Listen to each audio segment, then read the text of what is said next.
Captain Elena Rodriguez stared out the window of her ship at the massive space station ahead. Nexus Prime was bigger than any city on Earth.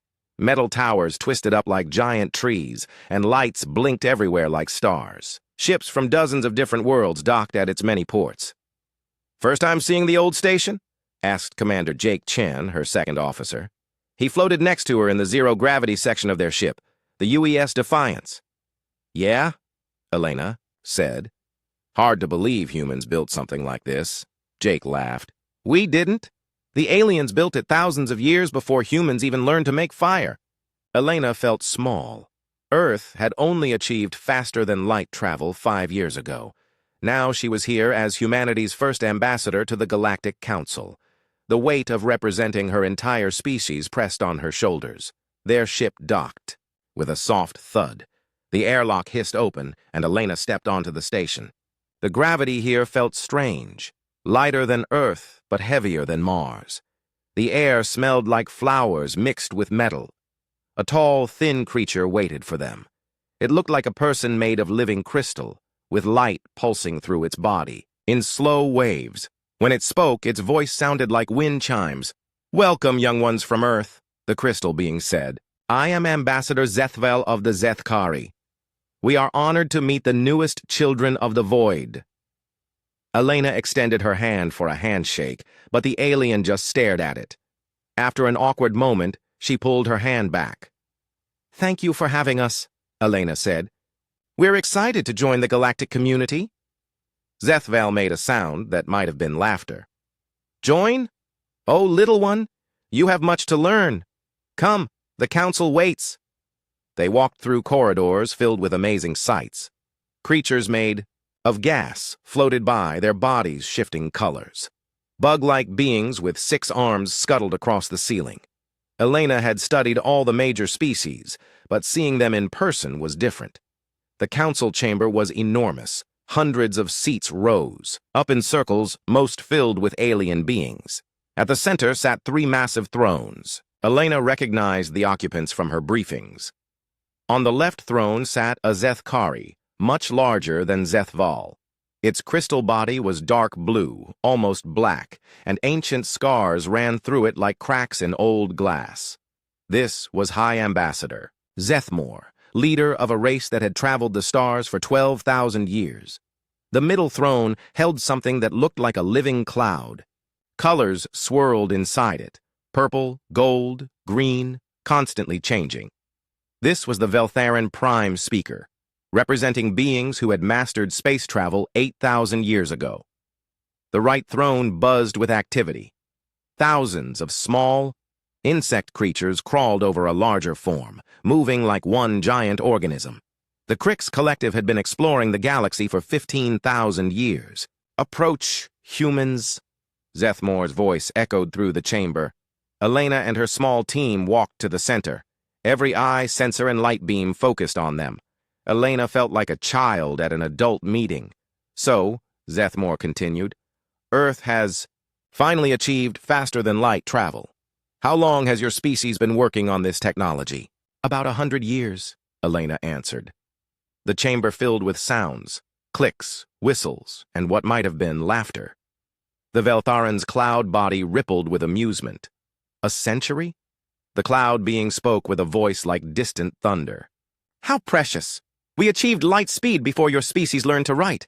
"Your technology is interesting," buzzed the Crix Collective. "Crude chemical rockets, metal ships welded together. It reminds us of our own early attempts, though we abandoned such methods 10 millennia ago." Elena felt her face burn with embarrassment. "Our technology may be simple, but it works." "Of course it does," Zethmore said kindly, like talking to a child. "We do not mock your achievement. For such a young race, reaching the stars at all is impressive."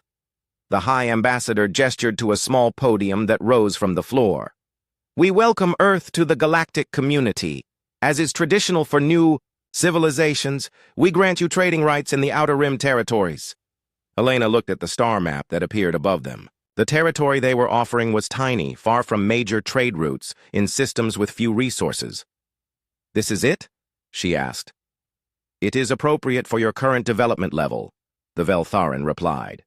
In time, perhaps a few thousand years. Your species may qualify for inter-system privileges. A few thousand years? Elena couldn't hide her shock. Be patient, young one, Zethmore said. The Crix took 4,000 years to prove themselves worthy of full membership. The Veltharan took 6,000. You cannot expect to skip the traditional growth period. Elena looked around the chamber. Every face showed the same expression. Amused tolerance. They were treating humanity like children playing dress-up. What about trade rates? Commander Chen asked. A holographic display showed the proposed exchange rates. Human goods were valued at barely above raw materials. Meanwhile, basic galactic technology cost fortunes. These rates seem unfair, Elena said carefully. Fair? The Crix buzzed with what sounded like laughter. Child species, you offer us metals and simple electronics. We offer you the wisdom of millennia. Be grateful we trade with you at all. Elena bit back angry words. Getting into a fight here would doom Earth's chances. We understand? She said finally. Good. Zethmore nodded. Now, we have prepared quarters for you during your stay. Tomorrow we will show you some of our basic technologies. Perhaps in a few centuries your people will understand them. As they left the chamber, Elena heard whispered conversations in dozens of alien languages. She caught a few words her translator could handle. Amusing, primitive, typical young race arrogance. Their quarters were comfortable but clearly designed for visiting children or primitive species. The furniture was simple, the technology basic. Everything said, "This is for the babies."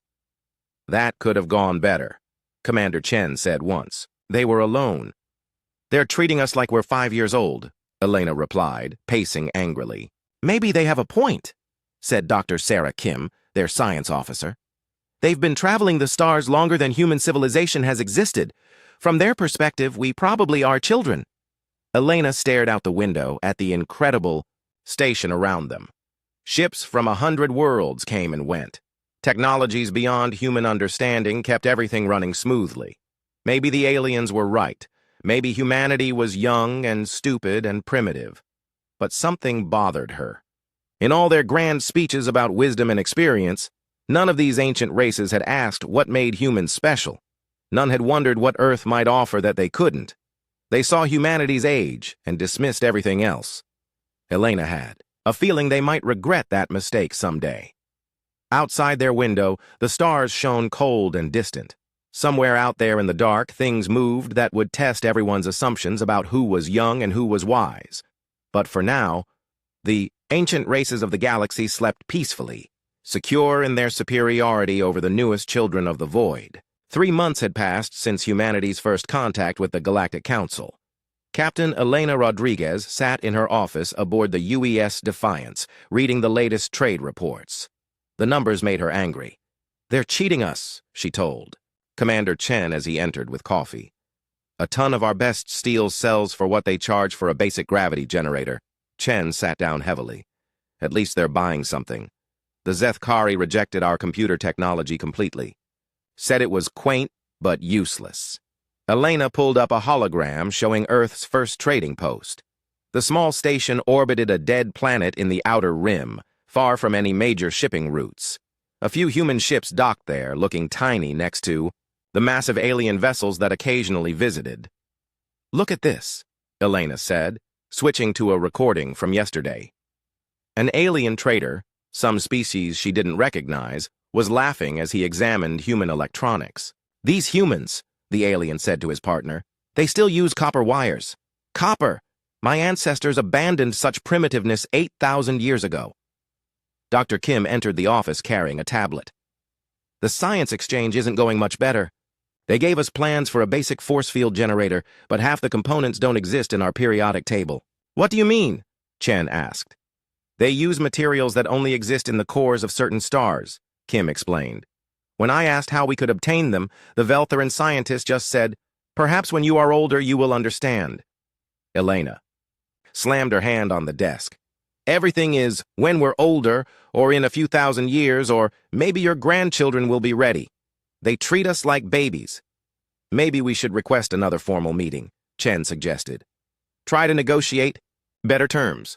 I tried that last week, Elena said. Ambassador Zethval said our youthful impatience was showing and that we needed to learn galactic etiquette first. The door chimed, and Lieutenant Morrison hurried in. Captain, we're receiving a priority transmission from the Council. They want all species representatives to attend an emergency session. Elena felt her stomach tighten. Emergency sessions usually meant bad news.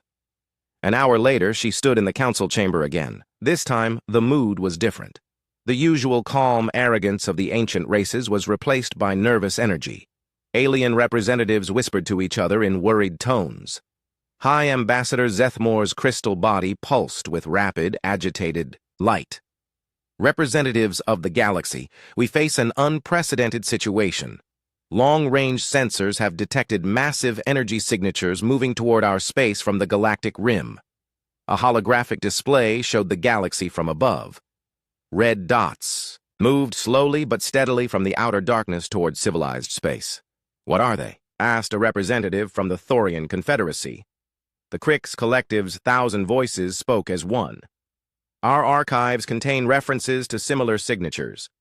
Ancient texts speak of the Devourers, a machine intelligence that feeds on civilizations. The chamber erupted in shocked voices. Elena listened as different species shared fragments of ancient legends and half-remembered stories. Silence, commanded the Veltheran Prime Speaker. The cloud being's form darkened to deep purple. If these are indeed the Devourers of legend, we face our greatest challenge in 50,000 years. Elena raised her hand. What exactly are the Devourers? Several alien representatives turned to look at her with expressions that might have been pity. Child species, Zethmore said slowly. There are things in this galaxy older and more dangerous than your young mind can grasp. The Devourers are mentioned in texts from civilizations that died before your world had complex life. But what are they? Elena pressed. The Crix buzzed with agitation. Living machines, ships the size of worlds. They consume entire star systems, converting matter and energy into more of themselves. They sleep for tens of thousands of years between feedings. And now they're waking up, added a Zethkari military commander. Our combined fleets are already mobilizing. Elena watched as the ancient species began coordinating their response. The Zethkari would deploy their crystal dreadnoughts, weapons that channeled the power of stars. The Veltharan spoke of reality-warping technologies that could bend space itself. The Crix discussed their vast hive ships filled with billions of warrior drones. What about Earth? Elena asked. How can humanity help? The chamber fell silent. Then, slowly, alien laughter began to fill the air. Help? The Veltharan's voice carried obvious amusement. Sweet child, your entire species has been in space for less than a century. Our youngest soldiers have more combat experience than your entire military. Zethmore's tone was almost parental. Perhaps you could evacuate your colony worlds? Run back to your home system where it's safe? This is work for mature civilizations. Your weapons are primitive chemical propulsion, the Crix added. Your ships are bulky metal constructs held together with welding. You are farmers playing at being warriors. Elena felt her face burn. We may be new to space, but humans know how to fight. Fight what? Asked a reptilian ambassador from the Saurian Empire. Your species has only fought itself.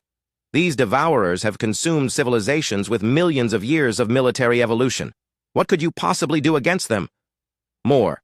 Laughter rippled through the chamber. Elena saw the looks on alien faces, not cruel, just amused. Like adults watching a child claim they could fly an aircraft. We appreciate your enthusiasm, Zethmore said kindly. But please leave this to those with experience. Retreat to your homeworld. If we fail, at least humanity might survive long enough to grow wise. The meeting continued, but Elena barely listened. The ancient races planned their response with casual confidence. They spoke of weapons that could shatter planets and defenses that had protected them for millennia.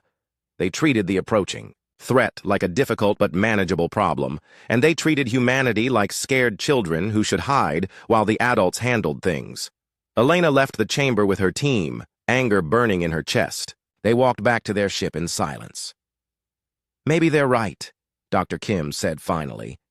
Maybe we should evacuate the colonies and wait this out. No, Elena said firmly. I don't care how old they are or how advanced their technology is. If something threatens human colonies, humans fight back. With what? Chen asked. Our biggest warships look like shuttles compared to their dreadnoughts. Elena stopped walking and turned to face her officers. I don't know yet, but I know one thing those ancient species forgot. What's that? Humans didn't learn to fight in the peaceful depths of space. We learned to fight on Earth against other humans. We learned to fight enemies as smart as us, as tricky as us, as determined as us. She looked back toward the council chamber where the aliens planned their ancient strategies. They've been the strongest species in the galaxy for so long, they've forgotten what it's like to fight for survival. They've forgotten what desperate people can do. Elena smiled grimly. Maybe it's time they remembered. Behind them, alarms began to sound throughout the station. The Devourers were moving faster than expected. The galaxy's long peace was about to end. The first Devourer ships appeared at the edge of the Kepler system like nightmares made real. Captain Elena Rodriguez watched the tactical display aboard the UES Defiance, her heart sinking at what she saw. Those aren't ships, whispered Dr. Kim. They're mobile planets. Each Devourer vessel was the size of Earth's moon, but wrong in every way that mattered. Biomechanical surfaces crawled with unknown purpose. Weapons that looked like cancer growths studded their hulls. They moved through space with purpose that felt evil. How many? Elena asked. Sensor readings are confused, reported Lieutenant Morrison. The ships seem to exist in multiple dimensions at once. Best guess is 57 major vessels with thousands of smaller units.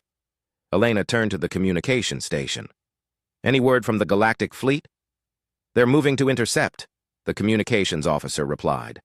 Admiral Zethkron is broadcasting on all frequencies. He's ordering all lesser species to retreat to minimum safe distance.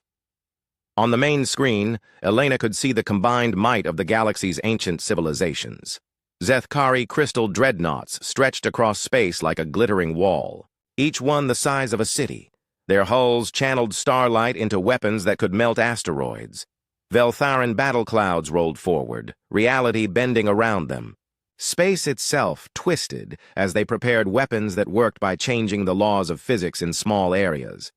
The Crix Collective's hive ships swarmed like angry insects, billions of warrior drones preparing to launch. Each drone was the size of a fighter jet, controlled by the collective intelligence of their species. My God, Chen breathed. Look at that firepower. There's enough energy there to sterilize solar systems. Elena had to admit the sight was impressive. This was military, might built over tens of thousands of years of technological advancement. Weapons that no single species could match, defenses that had protected these civilizations since before humans discovered fire. All human vessels retreat to observer position, came the command from Admiral Zethkron. Maintain minimum safe distance of 50 astronomical units. This is not a battle for young races. Elena gritted her teeth but gave the order to pull back. The small human fleet, 12 ships total, moved to the designated position. Around them, other lesser species did the same. They were spectators, at their own potential extinction. The battle began with the Zethkari opening fire. Columns of concentrated starlight lanced out across space, each beam carrying enough energy to vaporize mountains. They struck the lead Devourer vessel and nothing happened. The beams passed through the enemy ship like it wasn't there. What just happened? Elena asked. Dr. Kim studied her sensors frantically. The Devourer ship, it's shifting between dimensions. The energy beams are hitting empty space. The Veltharan tried next. Reality warped around their targets, space folding in on itself to crush the enemy vessels. For a moment, it looked like it worked. One Devourer ship crumpled like paper. Then, the ship unfolded itself completely undamaged. Impossible, someone whispered over the communication channel. The Crix launched their drone swarms. Billions of warrior constructs poured toward the enemy like an angry river of metal and fury. They covered space so thickly that the stars disappeared. Behind them, the Devourers responded for the first time. Weapons that looked like growing flowers opened across their hulls. Instead of energy beams, they fired something else, a gray mist that spread through space. When the mist touched the Crix drones, they simply stopped. One by one, billions of warriors went silent and drifted dead in space. What was that? Elena demanded. Reading massive electromagnetic pulse, reported Morrison. But also something else. The molecular structure of the drones is changing. They're being converted into raw materials. Horror filled Elena's stomach. The Devourers weren't just destroying the drones, they were eating them. The battle continued for 6 hours. Elena watched in growing terror as the galaxy's mightiest weapons proved useless against the ancient enemy. The Zethkari's starfire passed through empty space as Devourer ships phased out of reality. The Veltharan's reality warping technology was somehow reversed, turning their own weapons against them. The Krix's endless drone swarms became food for the hungry enemy. Worse, the Devourers were learning. Each time a weapon hit them, they adapted, faster. Energy beams that worked once became useless after the second shot. Tactics that destroyed one ship failed against the next. They're not just machines, Dr. Kim said, her voice shaking. They're learning machines. Every attack teaches them how to defend better. Admiral Zethkron's voice came over the communication channel, no longer calm and confident. All units retreat pattern Delta 7. Fall back to secondary positions. But there was nowhere to fall back to. The Devourers moved faster than the Galactic fleet could retreat. They flowed around defensive positions like water, ignoring the ancient formations that had protected the galaxy for millennia. Elena watched a Zethkari dreadnought, a ship that had survived 1,000 battles, simply come apart as gray mist ate through its crystal hull. The crew's death cries echoed across space before cutting off abruptly. "Captain," Morrison called out, "we're receiving a priority signal from the Galactic fleet." The main screen flickered, showing Admiral Zethkron aboard his flagship, the Ancient. Zethkari's crystal body was cracked and dim. Around him, Elena could see damage that spoke of desperate fighting. "All vessels," the Admiral said, his voice hollow with defeat. "The enemy is unprecedented. Our weapons are ineffective. Our defenses are failing." Elena could hear explosions and alarms in the background of the transmission. We request." The Admiral paused, as if the words were physically painful. "We request assistance from all available forces, including the younger species." The transmission cut off as another explosion shook the Admiral's ship. Elena stared at the screen in shock. The ancient races, the ones who had dismissed humanity as children, who had laughed at human technology, who had ordered them to hide while the adults fought, were asking for help. "Captain?" Chen asked quietly. "What are your orders?" Elena looked around the bridge at her crew. They were scared, but determined. These were people who had volunteered to represent humanity among the stars. They hadn't come this far to run away when things got dangerous. "How many human ships do we have in range?" she asked. 12 combat vessels, Morrison reported, plus 47 civilian ships that responded to the emergency call. Elena almost laughed. 59 human ships against an enemy that was crushing fleets with thousands of years of military evolution. But then she remembered something her grandfather had told her, back when she was a child afraid of bullies at school. "Elena," he had said, "it's not the size of the dog in the fight that matters, it's the size of the fight in the dog." The ancient races had size, technology, and experience, but they had lived in peace for so long that they had forgotten what it meant to fight for survival. Humans had never forgotten. "Open a channel to all human vessels," Elena ordered. When the connection was established, she looked into the camera and spoke to her species spread across space. "This is Captain Rodriguez. I won't lie to you. We're facing an enemy that just destroyed forces we couldn't have matched on our best day. The aliens who called us children are losing badly." She paused, choosing her words carefully. "But we're humans. We don't know how to quit. We don't know how to give up when the odds are impossible. Our ancestors climbed down from the trees and decided to hunt mammoths with pointed sticks. They crossed oceans in wooden boats to find new lands. They strapped themselves to controlled explosions and rode them to the moon." Elena smiled grimly. "Today, we show the galaxy what humans do when everything looks hopeless. We fight anyway." One by one, human vessels confirmed they were ready. Elena looked out at the Devourer fleet, still crushing the ancient civilizations with contemptuous ease. Time to see what these old machines made of humanity's fury. Captain Elena Rodriguez stood in the tactical center of the UES Defiance, surrounded by holographic displays showing the chaos of battle. The proud fleets of the ancient civilizations were scattered and broken, their survivors fleeing from an enemy they couldn't understand. "Analysis report," Elena called out. Dr. Kim looked up from her console, face grim. "The Devourers adapt to energy-based attacks within minutes. Particle beams, plasma cannons, gravity weapons, they all become useless after the first few hits." "What? About physical attacks?" Elena asked. "The Cricks tried ramming attacks with their smaller ships. The Devourers just absorbed them, turned the ships into more of themselves." Elena nodded slowly. An idea was forming in her mind, built from years of studying military history back on Earth. "Lieutenant Morrison, get me Admiral Zethkron on secure channel."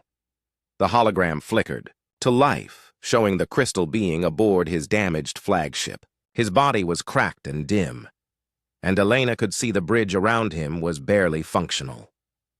"Captain Rodriguez," the Admiral said, his voice carrying exhaustion and defeat. We are grateful for any assistance your people can provide, though I fear this enemy is beyond all our technologies." "Maybe," Elena said, "but there's something you need to understand about human technology, Admiral. We didn't develop it for exploration or peaceful trade." The Admiral's lights pulsed with confusion. "I do not understand. Every human weapon, every tactical system, every piece of military technology we created, we made it to fight other humans. Beings as smart as us, as adaptable as us, as tricky as us." Elena pulled up a display showing human military history. "While your people spent thousands of years perfecting energy weapons for fighting simple-minded pirates and beasts, we spent centuries learning to kill things that could think." She highlighted key battles from Earth's wars. "We learned that the best technology isn't always the most advanced technology. Sometimes the most effective weapon is the one your enemy doesn't expect."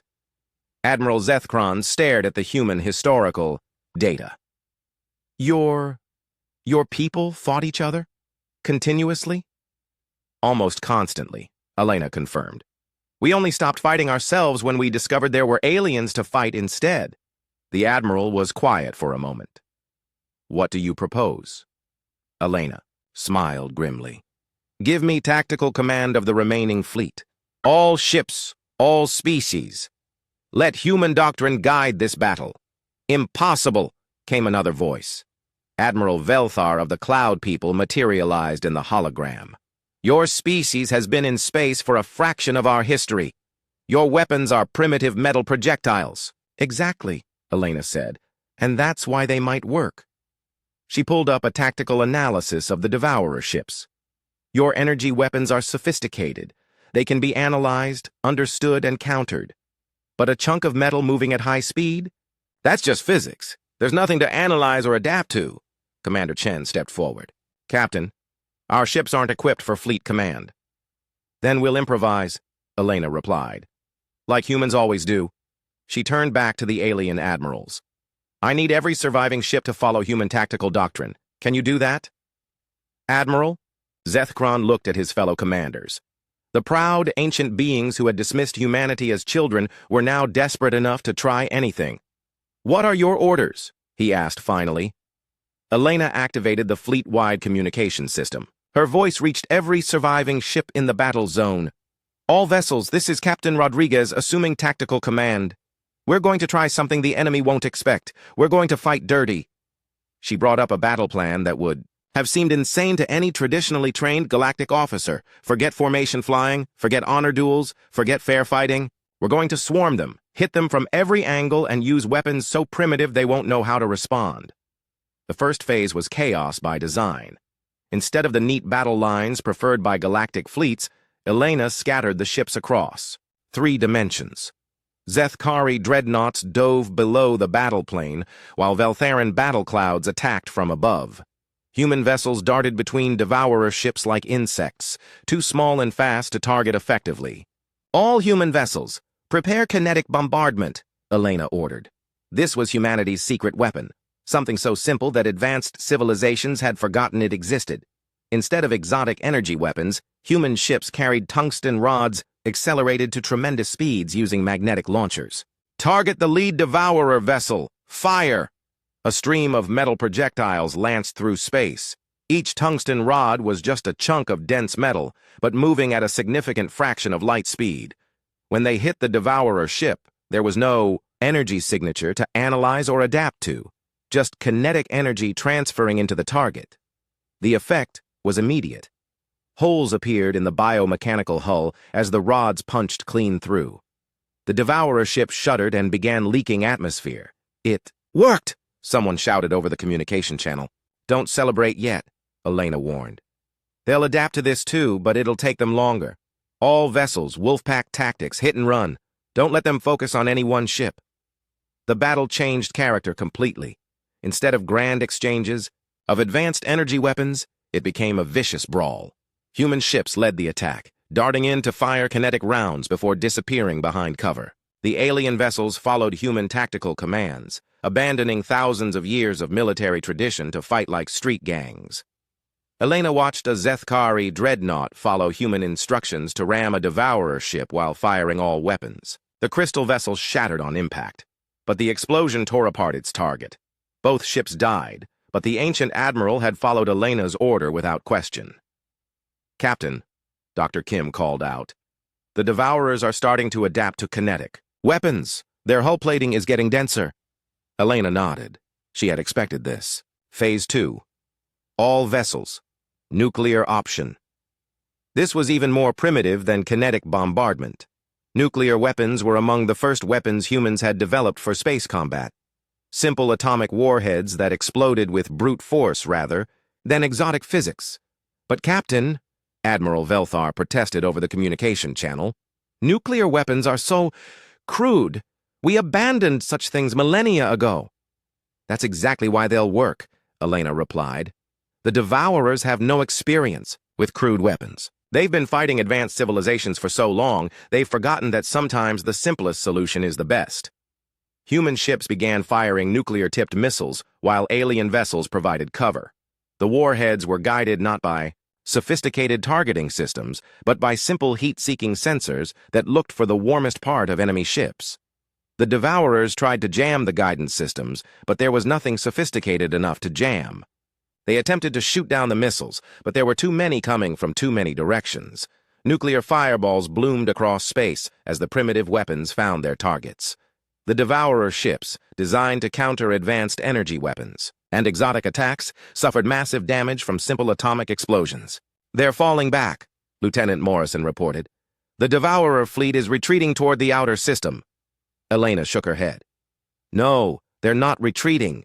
They're regrouping, trying to figure out how to counter weapons they thought were obsolete. She opened the fleet channel again. This is our chance. While they're confused, we hit them with everything we have. All ships, prepare for final assault. Admiral Zethkron's voice came over the channel, wonder clear in his tone. Captain Rodriguez, your people's approach to warfare is remarkable. We have learned much today. Save the praise for after we win, Elena replied. All vessels, advance on the enemy formation. Remember, stay unpredictable, hit hard, and never fight fair. The combined fleet moved forward, human tactical doctrine guiding ships that had been fighting for thousands of years before humanity left Earth.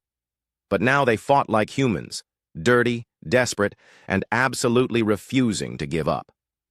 The final phase of the battle was about to begin, and Elena Rodriguez was going to show the galaxy what happened when you underestimated the fury of Earth's children. The Devourers had awakened expecting to face the same civilized, predictable enemies they had fought before. Instead, they found themselves fighting an entire galaxy that had learned to think like humans. That was going to be their fatal mistake. The final battle took place in the heart of the Kepler system, where the wounded Devourer fleet had gathered around their command ship, a biomechanical planet that pulsed with evil intelligence. Captain Elena Rodriguez stood on the bridge of the UES Defiance, watching as the combined galactic fleet prepared for what everyone knew would be the last fight. Status report, she called out. 60% casualties across all fleets, Lieutenant Morrison replied grimly. The Zethkari have lost half their dreadnoughts. The Veltharan battleclouds are down to 30% strength. Elena nodded. The cost had been terrible, but her unconventional tactics had worked. The Devourers, faced with weapons and strategies they hadn't seen in 50,000 years, had been forced to retreat and regroup. What about the human fleet? 18 ships, remaining out of 59, Commander Chen reported. But morale is high. The crews are calling this the day we taught the galaxy to fight. Elena almost smiled at that. After months of being treated like children, humanity had become the tactical leaders of the most important battle in galactic history. Captain, Dr. Kim called out from the science station. I'm reading massive energy buildup from the Devourer, command ship. Whatever they're planning, it's big. Elena studied the tactical display. The enemy command vessel was the size of Earth's moon, covered in biomechanical growths that pulsed with unnatural light. Smaller Devourer ships orbited it like satellites, forming a protective shell. They're adapting to our tactics, Elena said grimly. The question is how fast? Admiral Zethkron's voice came over the communication channel. Captain Rodriguez, our combined forces are ready for your orders. What is your strategy? Elena looked at the overwhelming enemy formation. Even weakened, the Devourer fleet still outgunned everything the galaxy could throw at them. Conventional tactics would fail, but Elena had one last idea, something so crazy that it might actually work. All ships, prepare for final assault pattern Omega, she announced. We're going to hit them with the oldest human military tactic in the book. Which is? Admiral Velthar asked. Elena smiled grimly. We're going to sacrifice ourselves to take out their command ship. But not the way they expect. She pulled up a schematic of the UES Defiance. My ship is going to ram their command vessel. While they're focused on stopping me, the rest of the fleet will hit them from every direction. Captain, that's suicide. Chen protested. Maybe, Elena agreed. But sometimes that's what it takes to win. Admiral Zethkron's crystal form pulsed with alarm. Captain, such a sacrifice is... We cannot ask this of you. You're not asking, Elena replied. I'm volunteering. This is what humans do when our backs are against the wall. She began broadcasting, on all channels. Attention all vessels. The UES Defiance will begin its attack run in 60 seconds. When we engage the enemy command ship, all units are to attack the outer defensive perimeter. Don't try to save us. Just win the battle. Elena turned to her crew. Anyone who wants to transfer to another ship has 30 seconds to get to the escape pods. Not one person moved. Well? Elena asked. Captain, Lieutenant Morrison said, speaking for the whole crew, we came out here to represent humanity among the stars. Today we're going to show them what humans are really made of. Elena felt a surge of pride. These people had volunteered to sail into the unknown, and now they were volunteering to die for it. All stations, prepare for ramming speed, Elena ordered. The Defiance broke from the fleet formation and accelerated toward the Devourer command ship. Behind them, the combined galactic fleet began their own attack, following human tactical doctrine one last time. The enemy responded immediately. Biomechanical weapons the size of skyscrapers turned toward the approaching human vessel. Energy beams lanced out, but Elena had expected this. Evasive maneuvers, she called out. Keep them guessing. The Defiance danced through space, dodging. Death by meters. Elena's crew worked like a machine, every person knowing their job perfectly. This was humanity at its best, faced with impossible odds and refusing to quit. Hull damage on decks 4 through 7, Chen reported, but we're still flying. Elena watched the Devourer command ship grow larger on the screen. She could see details now, the biomechanical surface crawling with unknown purpose. Weapons. That looked like cancer growths preparing to fire. Captain, Dr. Kim called out. I'm reading something strange from the enemy ship. Their adaptive systems are confused. They keep trying to analyze our attack pattern, but there's nothing to analyze. Elena laughed despite their situation. That's because we don't have an attack pattern. We're making this up as we go along. The Devourers had spent 50,000 years fighting advanced civilizations with predictable tactics and sophisticated strategies. They had no programming for dealing with pure human improvisation. Distance to target, 1,000 kilometers and closing, Morrison reported. Elena opened the ship-wide communication system. All hands. This is the captain. In 30 seconds, we're going to hit that command ship with everything we have. It's been an honor serving with you. Around them, the battle raged as the Galactic Fleet followed Elena's orders. Zeth-Kari dreadnoughts fired crystal beams while diving at impossible angles. Veltheran battle clouds twisted reality to confuse enemy targeting. Even the broken remains of the Krix Collective swarmed like angry bees. 500 kilometers, Morrison called out.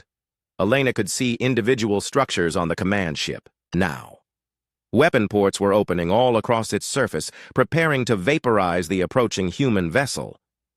But Elena had one last surprise. Dr. Kim, activate the special payload. Kim's hands flew over her controls. Special payload activated. All warheads are armed. Elena had loaded the Defiance with every primitive explosive device in the human arsenal. Nuclear warheads, chemical explosives, even old-fashioned gunpowder bombs. Nothing sophisticated enough for the Devourers to analyze or counter. 100 kilometers, Morrison announced. The enemy weapons fired. Energy beams capable of melting asteroids converged on the tiny human ship. But Elena had one advantage. The Devourers hadn't expected. Humans had learned to fly fighter aircraft in wars against other humans. Elena threw the massive Starship through maneuvers that would have been impossible for any pilot trained in the peaceful depths of space. The Defiance rolled, dove, and twisted through the incoming fire like a fighter plane dodging missiles. Energy. Beams that should have destroyed them passed inches from the hull. 50 kilometers, Morrison called out. Elena could see the surprise in the Devourer ship's movements. Their weapons were trying to track a target that moved like no spaceship they had ever encountered. 20 kilometers. Elena gripped her command. Chair. Around her, the crew prepared for impact. 10 kilometers. The Devourer command ship tried one last desperate maneuver, attempting to phase out of reality to avoid the collision. But Elena had expected this too. Now, Dr. Kim! Kim triggered the special payload. But instead of exploding, the primitive bombs did something else. They created massive electromagnetic interference that disrupted the command ship's phasing ability. The Devourer vessel snapped back into normal space just as the Defiance struck it. The collision was tremendous. The human ship, moving at incredible speed, punched through the biomechanical hull like a bullet through paper. Deep inside the command vessel, Elena's primitive explosives detonated in a chain reaction that the ancient enemy couldn't understand or stop. The explosion tore the command ship apart from the inside. Without their central intelligence to coordinate them, the remaining Devourer vessels began to drift aimlessly. The Galactic Fleet, following Elena's final orders, destroyed the confused enemy ships one by one. When the battle ended, the surviving ships gathered around the wreckage of both the Devourer command vessel and the UES Defiance. Admiral Zethkron's transmission reached every ship in the fleet. The battle is won. The galaxy is safe. And we owe it all to the courage of the species we called young. In the months that followed, everything changed. Humanity was granted full membership in the Galactic Council, with Earth designated as the galaxy's primary military coordinator. The ancient species began studying human military history, trying to understand how a people barely a century in space had developed combat doctrines that saved them all. A memorial was built at Nexus Prime, honoring the crew of the UES Defiance and all who died in the battle. But more than that, it honored the lesson they had taught the galaxy. The inscription, written in every galactic language, read simply, "They called Earth young, but learned that some children are born with teeth." Captain Elena Rodriguez had died in the explosion, but her sacrifice had done more than save the galaxy. It had earned humanity its place among the stars, not through age or wisdom, but through the very qualities the aliens had dismissed as primitive. The galaxy was safe, but it would never again underestimate the fury that burned in the hearts of Earth's children. And somewhere in the dark between the stars, other ancient evils slumbered, not knowing that when they next awakened, they would face a galaxy that had learned to fight like humans. The age of easy conquest was over. The age of human-trained warfare had begun.